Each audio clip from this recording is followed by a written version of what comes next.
Hormuz జలసంధి నుంచి బయలుదేరిన శివాలిక్ నౌక గుజరాత్ తీరానికి చేరుకుంది. 54,000 టన్నుల ఎల్పీజీని ముంద్రా పోర్టుకు మోసుకొచ్చింది. సాయంత్రం లేదా రేపు ఉదయానికి నందాదేవి షిప్ కూడా రాబోతోంది. కాండ్లా పోర్టుకు చేరుకోనుంది. ఈ రెండు భారీ నౌకలు 92,000 టన్నుల ఎల్పీజీని తీసుకొస్తున్నాయి. దాంతో దేశంలో గ్యాస్ కొరత తీరబోతోంది. దాదాపు 65 లక్షల డొమెస్టిక్ సిలిండర్లకు సమానమిది.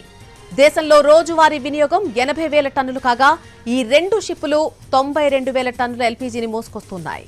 పశ్చిమాసియాలో జరుగుతున్న యుద్ధంతో హర్మూజ్ జలసంధిని ఇరాన్ మూసేయడంతో నౌకల రవాణా స్తంభించిపోయింది. దీంతో దేశంలో ఎల్పీజీ కొరత ఏర్పడింది. ఏజెన్సీల ముందు జనాలు క్యూ కట్టారు. హోటళ్లన్నీ మూతపడ్డాయి. దీంతో అప్రమత్తమైన కేంద్రం ఇరాన్తో చర్చలు జరిపింది. దాంతో దిగి వచ్చిన ఇరాన్ మన నౌకలకు అనుమతిచ్చింది. గుజరాత్లోని ముంద్రా పోర్టుకు శివాలిక్ నౌక హర్మూజ్ జలసంధిని దాటి వచ్చిన శివాలిక్ నౌక ఖతార్ నుంచి భారత్ చేరుకుంది. 54,000 టన్నుల ఎల్పీజీతో ముంద్రా పోర్టుకు చేరుకుంది శివాలిక్ నౌక. హర్మూజ్ జలసంధి నుంచి బయలుదేరిన శివాలిక్ నౌక గుజరాత్ తీరానికి చేరుకుంది. 54,000 టన్నుల ఎల్పీజీని ముంద్రా పోర్టుకు మోసుకొచ్చింది.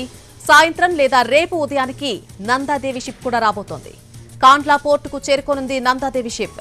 ఇక ఈ రెండు భారీ నౌకలు కలిసి 92,000 టన్నుల ఎల్పీజీని మోసుకొస్తున్నాయి. దాంతో దేశంలో గ్యాస్ కొరత కొంతవరకు తీరనుంది. దాదాపు 65 లక్షల డొమెస్టిక్ సిలిండర్లకు సమానమిది. దేశంలో రోజువారీ వినియోగం 80,000 టన్నులు కాగా ఈ రెండు షిప్పులు 92,000 టన్నుల ఎల్పీజీని మోసుకొస్తున్నాయి.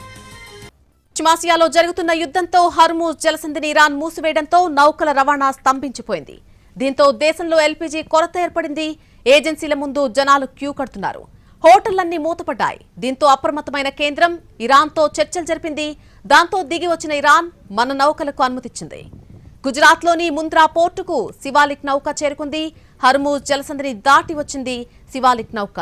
ఖతార్ నుంచి భారత్ చేరుకుంది శివాలిక్ నౌక. మొత్తంగా 54,000 టన్నుల ఎల్పీజీతో ముంద్రా పోర్టుకు చేరుకుంది.